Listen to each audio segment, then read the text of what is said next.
కూర్చోబెట్టుకొని రామాయణ మహాభారతంతో పాటు ఒక గొప్ప యోధుని గురించి నిరంతరం చెప్తూ ఉందంట. ఆ యోధుడు ఎవరో కాదు, పవనసుత హనుమాన్. సో అందుకే ఛత్రపతి శివాజీ మహారాజు అంత ధైర్యంగా బలంగా ఎందుకు నిలబడ్డాడు అని అంటే చిన్నగున్నప్పటి నుంచే వాళ్ళకి రామాయణ మహాభారతం హనుమంతుని గురించి చెప్పారు. సో ఇప్పుడు వీళ్ళ గురించి మనం చెప్తే మన పిల్లలు ఎట్లా తయారవుతారు ఫ్యూచర్లో అంటే, మీరు పోయేప్పుడు అడగండి క్వశ్చన్, ఎవరు మీకు ఆదర్శం అంటే ఏం చెప్తారు తెలుసా? వాళ్ళు అమ్మాయి కోసం తాజ్మహల్ కట్టిన షాజహాన్ కాదురా, అమ్మ కోసం హైందవ సామ్రాజ్యాన్ని నిర్మించిన ఛత్రపతి శివాజీ మహారాజ్ మాకు ఆదర్శం అని పిల్లలు చెప్తారు. కాబట్టి ఖచ్చితంగా ఈ యొక్క వీరుని గురించి మనము చెప్పే ప్రయత్నం చేయాలి. జస్ట్ ఛత్రపతి శివాజీ మహారాజ్ ర్యాలీ ఉంది అని అంటే చరిత్ర కూడా మనకు ఎక్కువ తెలియదు. ఈ పేరులోనే ఒక వైబ్రేషన్, వేల మంది వచ్చేస్తారు. చాలా వీడియోలు, మేము దేవుని వీడియోలు కూడా చేస్తే కామెంట్లలో వచ్చి తిడుతూ ఉంటారు. కానీ ఛత్రపతి శివాజీ మహారాజ్ వీడియో వేసినప్పుడు వైరల్ అయినా సరే కామెంట్లలో నెగిటివ్ కామెంట్ పెట్టడానికి కూడా భయపడతారు. That is the power of Chhatrapati Shivaji Maharaj. So ఇక్కడ ఏం చేస్తారు, కావాలని చెప్పి ఇక్కడ మేము ఛత్రపతి శివాజీ మహారాజ్ మేము విగ్రహం పెడతాము అని అంటే, కావాలని వచ్చి పక్కన మేము అంబేద్కర్ గారి విగ్రహం పెడతాము, పక్కన మేము పూలే గారి విగ్రహం పెడతాము అని అంటున్నారు. ఖచ్చితంగా అంబేద్కర్ విగ్రహం పెట్టాలి, పూలే గారి విగ్రహం కూడా పెట్టాలి. మేమందరం కూడా, ఈవెన్ అంబేద్కర్ గారు, పూలే గారు అందరూ కూడా సనాతన ధర్మంలో నుంచి వచ్చిన వాళ్ళే. మనకి గొడవలు పెట్టే ప్రయత్నాలు చేస్తూ ఉంటారు. అంబేద్కర్ గారు కూడా కుల వివక్షతకు వ్యతిరేకమైన, సనాతన ధర్మానికి ఆయన వ్యతిరేక ఏం కాదు. ఆయన లాస్ట్ ఒక గొప్ప మాట అంటాడు ఆయన, అరే చనిపోతే నా శివం కూడా క్రైస్తవంలోకి ముస్లింలకి పోదు, హైందవ ధర్మంలోకి వచ్చిన బౌద్ధంలోనే నేను కలుస్తా అని చెప్పేసి కలిసిన మహావీరుడు ఎవరు? అంబేద్కర్ గారు. కాబట్టి మనము చరిత్ర మనం తెలుసుకుంటలేం కాబట్టి వాళ్ళు వచ్చి మనల్ని అడిగినప్పుడు మనం కరెక్ట్గా వాళ్ళకి ఏం చేస్తున్నాం అంటే ఆన్సర్ అనేది చేయలేకపోతున్నాం. దాంతోపాటు ఒక వంశం, ఈయన పేరు చూడండి, ఈయన వంశం మొత్తము ఈ ధర్మం కోసం ప్రాణ త్యాగం చేసింది. ఈ మధ్యలో వచ్చిన వ్యక్తి పేరు ఏం పేరు అంటే గురు తేజ్ బహదూర్. ఏం పేరు పేరు? గట్టిగా ఏం పేరు? గురు తేజ్ బహదూర్. అసలు ఎవరి గురు తేజ్ బహదూర్ అంటే, కశ్మీర్లో అప్పట్లో బలవంతంగా ఔరంగజేబ్ అనేటోడు మత మార్పిడిలు చేస్తూ ఉంటే ఆ కశ్మీరీ పండితులకు ఏం అర్థం కాకుండా ఈయన దగ్గరకు వచ్చి మమ్మల్ని బలవంతంగా మతం మారమని చెప్తుండే ఔరంగజేబు, మాకు ఏదైనా ఒక మార్గం చూపియండి అని అంటే అప్పుడు ఏం చెప్తాడు ఈ వీరుడు అంటే, ముందు ఔరంగజేబుకి దమ్ముంటే నన్ను మతం మార్చమను, నేను మతం మారితే మీరందరూ కూడా మారుతారని చెప్పని అన్నాడు. ఎవరు? గురు తేజ్ బహదూర్. ఈ విషయం ఔరంగజేబుకి తెలుస్తుంది. అప్పుడు ఈయనని ఢిల్లీ చాంద్ చౌక్ దగ్గర పిలుస్తారు. గురు తేజ్ బహదూర్తో పాటు పక్కన ముగ్గురు వాళ్ళ శిష్యులను తీసుకొని పోతాడు. పోయిన తర్వాత ఔరంగజేబు అడుగుతాడు, మతం మారు అంటాడు. మారను అంటాడు. మారవా, చూడు నీ కళ్ళ ముందు ఏం చేస్తామో అని చెప్పి అలా ముగ్గురు శిష్యులల్లా ఒక శిష్యుడిని తీసుకొని సలసల మాగే వేడి కడాయిలు వేసేస్తారు. కళ్ళ ముంగల్లో ప్రాణం పోతుంది శిష్యుంది, అయినా సరే మతం మారతావా అంటే మారను అంటాడు. ఇంకో శిష్యుడిని నిలబెట్టి మొత్తం బట్టలు కూడా కట్టేసి కాల్చేస్తారు, అయినా సరే మతం మారతావా అంటే మారను అంటాడు. ఇంకొక శిష్యుడిని మధ్యలో నిలబెట్టి రంపంతో కోసినా సరే నువ్వు మతం మారుతావా అంటే మారను అని చెప్తాడు. ఎవరు? గురు తేజ్ బహదూర్. ఈయన ఇంటలేడు. ఇప్పుడు ఏం చేయాలి అని అంటే, ఈయననే నిన్నే చంపేస్తాము అని చెప్పేస్తే నువ్వు ఇక్కడ రా అంటే ఆయన అక్కడికి వచ్చిన తర్వాత ఫైనల్గా ఒకటే ఛాన్స్ ఇస్తున్నాము, ధర్మం మార్చుకో లేదంటే తలా ముండం వేరు చేస్తాము అని అంటే నాకు ఒక 10 నిమిషాలు అని చెప్పి పక్కకు పోతాడు గురు తేజ్ బహదూర్. 10 నిమిషాలు ఏం చేసిండు నేను అంటే, ఏం లేదు, జోబులోకి వెళ్ళి జపం తీస్తాడు. జపం తీసి భగవంతుని ప్రార్థించి వచ్చి నిలబడి, అరే తీసుకో నా ప్రాణాలు అని చెప్పేసి తలా మొండము బలించిన మహావీరుడు ఎవరు అని అంటే గురు తేజ్ బహదూర్. కానీ ధర్మాన్ని మార్చుకోలేడు. అయిపోయింది. ఈయన అయిపోయిన తర్వాత వీళ్ళ కొడుకు వస్తాడు. వీళ్ళ కొడుకు కూడా చాలా మందికి తెలుసు, గురు గోవింద్ సింగ్. ఎవరైనా? గురు గోవింద్ సింగ్ చాలా గొప్ప యోధుడు. 4 కొడుకులైనా, నేను చాలా షార్ట్గా చెప్తున్నా మీకు. ఈ 4 కొడుకులలో కూడా ఒకటేసారి ఫుల్ సైన్యము ఆనందపూర్ కోటలో వీళ్ళు ఉన్నప్పుడు వచ్చి దాడి చేస్తూ ఉంటే ఈయన బయటికి వచ్చినప్పుడు 2 కొడుకులు వాళ్ళ నానమ్మతో తప్పిపోతారు. గురు గోవింద్ సింగ్ ఇంకా 2 కొడుకులు వేరే దగ్గర పోతారు. ఈ చిన్న 2 కొడుకులు ఎవరైతే ఉన్నారో, జురావర్ సింగ్, ఫతే సింగ్, వీళ్ళ పేరు ఏం పేరు? గట్టిగా ఏం పేరు? జురావర్ సింగ్, ఫతే సింగ్. ఒక ఆయనకి జస్ట్ 7 ఏళ్ళేమో ఉంటాయి, ఇంకో ఆయనకి జస్ట్ 9 ఏళ్ళే ఉంటాయి. వీరిట్లా బయటికి వచ్చేసిరు, ఎక్కడో ఉన్నారు అని చెప్పేసి ఔరంగజేబ్ అనేటువంటి మళ్ళీ మనోళ్ళే సమాచారం ఇస్తే, ఔరంగజేబు దాంట్లో ఒక నవాబు ఉంటాడు. ఆ నవాబు వీళ్ళిద్దరిని పిలుచుకొస్తాడు. వీళ్ళిద్దరిని పిలుచుకొని, మీరు చూస్తే చాలా అద్భుతంగా ఉన్నారు, గొప్ప తేజస్సు ఉంది మీది, మీరు ఏం చేయాలి అని అంటే మీరు ధర్మం మార్చుకుంటే రాకుమారులు అంటే నవాబు కొడుకుల్లాగా మేము చూసుకుంటాము, ఔరంగజేబు చాలా గొప్ప వాళ్ళు మిమ్మల్ని చేస్తుంటాడు అని చెప్తే వీళ్ళిద్దరు ఏమంటారు తెలుసా? ధర్మం మార్చుకో అంటే వీళ్ళు ఒకటే మాట అంటారు, నువ్వు ధర్మం మార్చుకోకపోతే మీ ఇద్దరు చంపేస్తా అంటాడు. ఎవరిని ధర్మం మార్చుకోమంటున్నావు అని చెప్పి వీళ్ళు ఎంత గొప్ప మాట అంటారో మనం గుర్తు చేసుకోవాలి. నువ్వు మమ్మల్ని ధర్మం మార్చుకోమంటున్నావా? మా తాత ఎవరో తెలుసు కదా, గురు తేజ్ బహదూర్. మా నాన్న ఎవరో తెలుసు కదా, గురు గోవింద్ సింగ్. మేము మతం మార్చుకునేది ఏందిరా?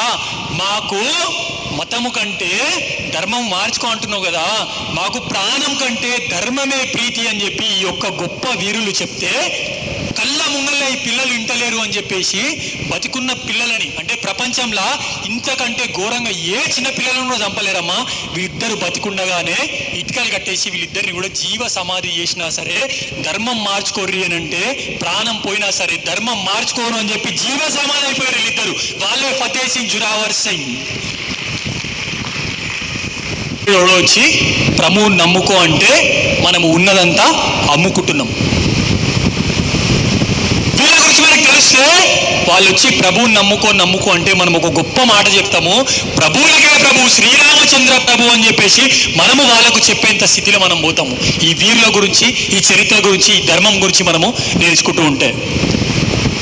ఇంకొకైనా మీ అందరికీ కూడా తెలుసు, ఒక్కరోజు కాదు 2 రోజులు కాదు, 41 రోజులు చిత్ర హింసలు పెట్టినా సరే, అంత చేసినా సరే, తలామొండం వేరు చేస్తున్నా సరే, ప్రాణం పోయినా సరే ధర్మము మార్చుకునే ప్రసక్తి లేదు అని చెప్పిన సంభాజీ మహారాజ్.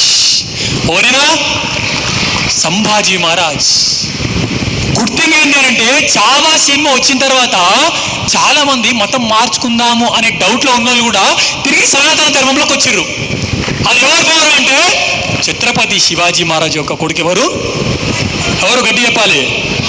సంభాజీ మహారాజ్. సో ఇట్లాంటి వీరుల గురించి మనం చెప్పట్లేదు. చెప్పకుండా మనం ఇప్పుడు ఏం చేస్తున్నామంటే బాగా కొట్లాడుకుంటున్నాం. మనం ఎట్లా కొట్లాడుకుంటున్నాము అంటే, ఒకసారి మీరు ఇట్లా పెట్టండి, ఇట్లా చేయి ఇట్లా పెట్టండి, అందరు చేయి పైకి లేవటాలి, అందరు లేవటాలి. సో గట్టిగా ఇట్లా పెట్టండి, ఇట్లా పెట్టిరా. సో నాతో పాటు మీరు అందరూ కూడా జై శ్రీరామ్, జై శ్రీరామ్. సేమ్ గుర్తుపెట్టుకోండి, సనాతన ధర్మం అనే చెయ్యి ఇట్లా స్ట్రాంగ్గా ఉండి జై శ్రీరామ్, జై శ్రీరామ్ అంటుందంట. కాకపోతే ఏమైపోయిందంట, ఒకరోజు ఈ చెయ్యికి ఈ ఏళ్ళు ఉన్నాయి కదా, ఈ ఏళ్ళు కొట్లాడుకున్నాయంట. ఎట్లా కొట్లాడుకున్నాయంట అంటే, ఈ ఏళ్ళు వచ్చిందంట, అందరికంటే నేనే గొప్ప అన్నదంట. ఎందుకు నువ్వు గొప్ప అంటే, ఏదైనా పట్టుకోవాలంటున్నా నేను లేకుంటే పట్టుకోలేరు, అందరికంటే నేనే గొప్ప అని ఈ ఏళ్ళు అన్నదంట.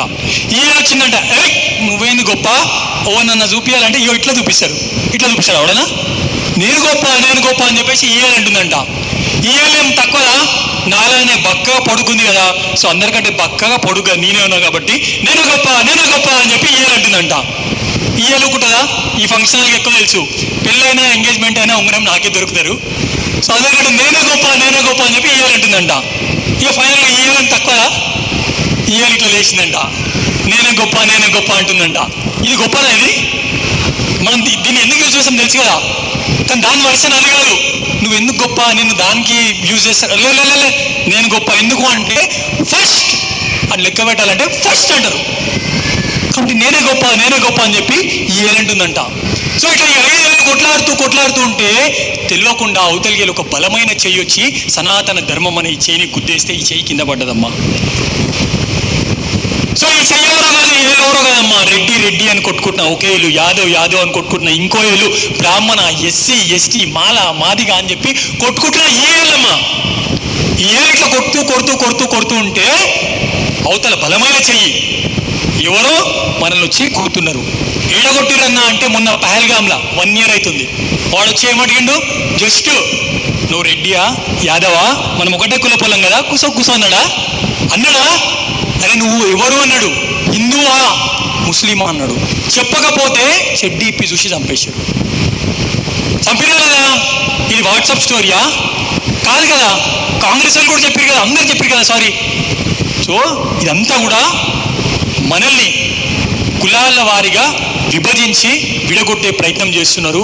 మనం అందరం కూడా ఏ ప్రాంతానికైనా, ఏ వర్గానికైనా, ఏ పార్టీకైనా దేనికి సంబంధం లేకుండా మనం అందరం కూడా సనాతన ధర్మం అనే గొడుగు కింద ఉండాలి అమ్మా. రాముడు ఎప్పుడు కూడా ఉడతని తీసుకొని వచ్చి నువ్వు ఉడతా, నువ్వు వానరుడు అని చెప్పిండ రాముడు. అందరినీ సమానంగా చూసిండు. ఇంకా మనం కులం కులం కులం కులం అని కొట్టుకుంటున్నాం. దీపు చంద్రదాస్ మన బంగ్లాదేశ్లో చంపిరా లేదా? ఎంత ఘోరంగా చంపిరు అంటే చెట్టుకి గట్టేసి కిరోసిన్ పోసి కంప్లీట్గా చంపితే అడగాల్సిన వాళ్ళు ఎవ్వరు కూడా లేరు. మొన్న ఇంకోటి హోలీ రోజు తరుణ్ అనే అబ్బాయిని కూడా, చిన్న పాప బుగ్గల జస్ట్ .% ఏదో రంగు కింద పడితే 100 మంది కోడలతో ఆడుకోవాలని చెప్పి మామ చాలా ప్రేమగా ఇంటికి వస్తున్న టైంలో మూకమ్మడిగా 100 మంది కలిసిందని చంపేసేసారు. రీజన్ ఏం లేదు, సింపుల్ రీజన్.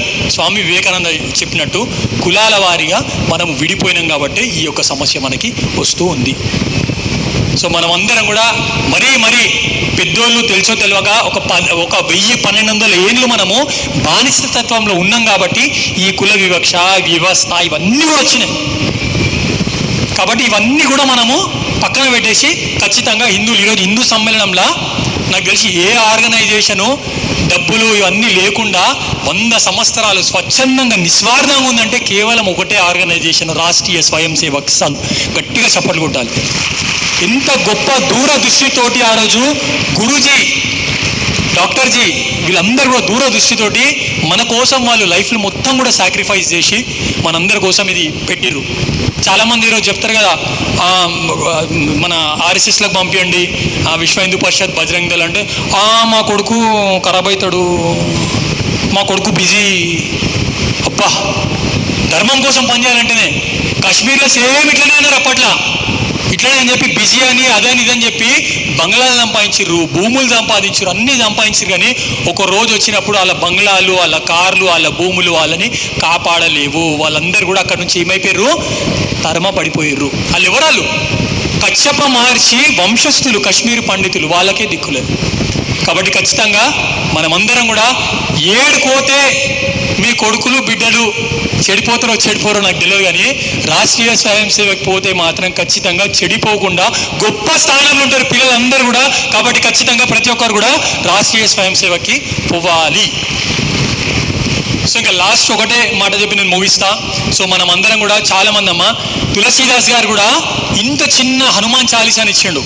అది ఎంత పవర్ఫుల్ హనుమాన్ చాలీసా అంటే, నీకు ఏ సమస్య కానీ లైఫ్లో ఏ సమస్య ఉన్నది అన్నిటికీ సమాధానం రాసేసిండు. అలా ఎంత గొప్ప సమాధానం అని అంటే, నీకు ఆరోగ్యం బాగాలేదు అంటే ఆయన రాసేసిండు, నా సై రోగారే సబపీరా జపత నిరంతర హనుమత వీరా.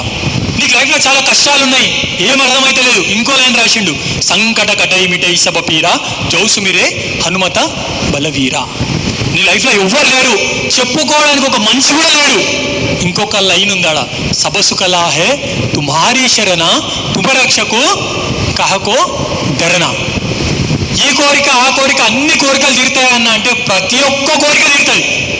ఏం రాసిందంటే, ఔర మనోరథ జో కొయిలావై సోయి అమిత జీవన ఫల పావై.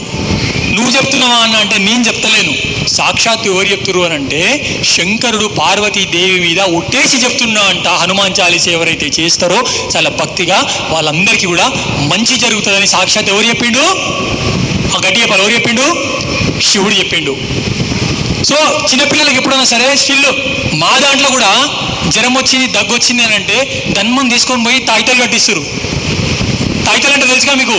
ఇప్పుడు నాకు ఉంది కదా, ఇదేంటిది తాయిత, కానీ నేను ఆడగట్టుకోలేదు. నేను ఏడగట్టుకున్నాను, నేను పవర్ఫుల్. నేను కాలభైరవ స్వామి తాయిత కట్టుకున్నాను, హనుమంతుని యొక్క తాయిత కట్టుకున్నాను. మీరు హనుమంతుని గురించి చెప్పాలి. భూత ప్రేత పిశాచ నికటనయ్యావై మహావీర జప నామసునావై. రావణాసురుడు అంత తోడు షేపోయాడు. జస్ట్ రాముడు పర్మిషన్ ఇవ్వలేడు కాబట్టి బతికిపోయాడు, లేదంటే జస్ట్ అరచేతులు కొట్టి చంపేస్తుండే హనుమంతుడు. మైరావణాసుడు అనేటోడు భయంకరుడు. వాడు రామలక్ష్మణుని కిడ్నాప్ తీసుకొని పోయి బలిద్దామా అనుకునే టైంలో ఆడ ఒక ఆమె ఈ విషయం హనుమంతునికి తెలియదా అంటే వాయు వేగంతో స్వామి వచ్చి మైరావణంతో విపరీతంగా యుద్ధం చేస్తుంటే వానికి ఒక వరం ఉంటుంది. ఏం వరం ఉంటుంది అంటే వానికి ఒక 5 జ్యోతులు ఉంటాయి. ఈ 5 జ్యోతులని ఒకటేసారి ఊపితే మాత్రమే చనిపోతాడు, లేదంటే చనిపోడు అని ఉంటుంది. అప్పుడు హనుమంతుడు తన రుద్ర రూపం ఎత్తేసి పంచముఖి ఆంజనేయ స్వామి యొక్క అవతారాన్ని ఎత్తి 5 దిక్కులలో ఉన్న జ్యోతులను ఒకటేసారి ఆర్పేసి ఆ మహిరావణాసుడు అంతటోని చంపేశాడు. 1 కాదు 2 కాదు, అసలు ఆయన ఎంత పవర్ఫుల్ హనుమంతుడు అని అంటే భూత ప్రేత పిశాచాలు కామెడీ హనుమంతునికి, కామెడీ హనుమంతునికి. దాంతోపాటు లాస్ట్ మనకి ఏదైతే ఉందో సాక్షాత్తు శివుడు హనుమంతుడు ఎవరు అని అంటే శంకర సువన కేసరీ నందన తేజ ప్రతాప మహాజగవందన, అంటే కేవలము పంచభూతాలనే కాదు భూత ప్రేతాలను తన కాళ్ళ కింద పెట్టుకునే వీరుడు ఎవరు అని అంటే పరమశివుడు. అట్లాంటి పరమశివుని యొక్క 11వ రుద్రావతారమైన హనుమంతుని యొక్క తాయితలను మీరందరూ కట్టించాలి మీ పిల్లలకు. ఎవరి తాయితలు కట్టియాలి? మీరందరూ కూడా హనుమంతుని యొక్క తాయితలను కట్టియాలి. కాబట్టి వన్స్ అగైన్ మనము తప్పకుండా ప్రతి వారము శనివారం ఇందాక అక్క చెప్పినట్టు హనుమంతుని యొక్క దేవాలయం దగ్గర అక్కడిక్కడ కూర్చోండి. జై శ్రీరామ్. నేను ఇప్పుడే వస్తాను. ఏం లేదు, నా వెంబడి వచ్చిన తమ్ముడు కొంచెం ఏదో అయినట్టుంది.